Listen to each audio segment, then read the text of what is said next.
Uma queda tremendo e impressionante, de maneira que o dia abordo iniciar hoje, bonita sacrifício de missa, caminho com o roupa de vocês para presente capa, tremendo banda e bonita coro e speech motivacional de pastor Maduro a mim mesmo no Paraduna. Nós muito agradecido nesse e muito agradecido também por estar com a ajuda de organizar o dia hoje e também outra festividade na ronda o dia aqui. Seguintemente, me quero também felicitar todos nanco ave por fim está saindo um decreto que está formalizando a posição legítima de nosso corpo de aduana e desejar a cada todo êxito da carreira aqui dentro do corpo aqui. E no mesmo momento, também que agradecemos para a paciência de aguardar bastante tempo de um decreto e, sin embargo, a queda não funciona devidamente.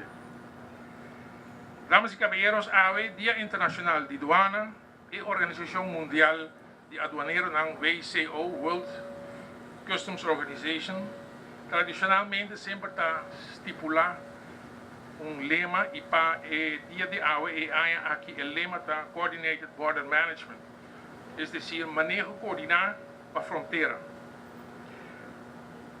Maneira indicada para outro orador, todo país no mundo hoje em dia está enfrentando o mesmo dilema. O dilema aqui está com o volume de gente e mercancia que chega na fronteira está aumentando. Mas no mesmo momento não tem aumento de recursos para poder enfrentar o desenvolvimento aqui. Comércio e viajeiro não estão desejados para a procedura aduaneira vai ligeiro, já não está para tempo. Mientras no mesmo momento, o governo e a comunidade estão desejando proteção optimal de interesse na salubridade e segurança pública.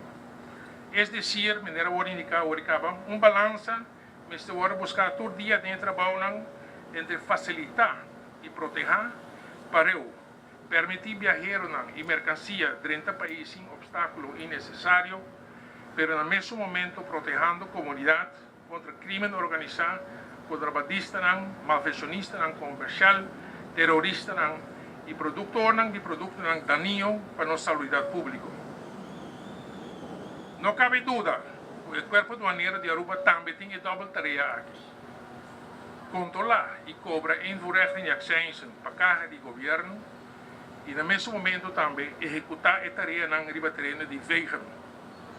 Para executar as duas tarefas aqui combinadas, nosso corpo está equipado com tudo o que é necessário para poder funcionar devidamente.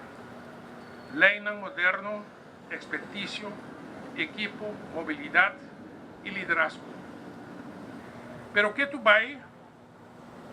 Você tem corpo funcionando como é de 2 cilindros de nosso motor financeiro. Junto com o Belastingdienst, você está generando entrada para a carga de governo.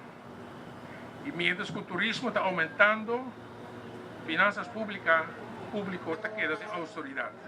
E assim está, vamos pôr prioridade e vamos executar a mim, que está responsável por corpo de aduana, de qual me porta orgulhoso em todo sentido, mas que você está. A minha comissão acaba de trabalhar e aspecto a mencionar, que mais te ajuda?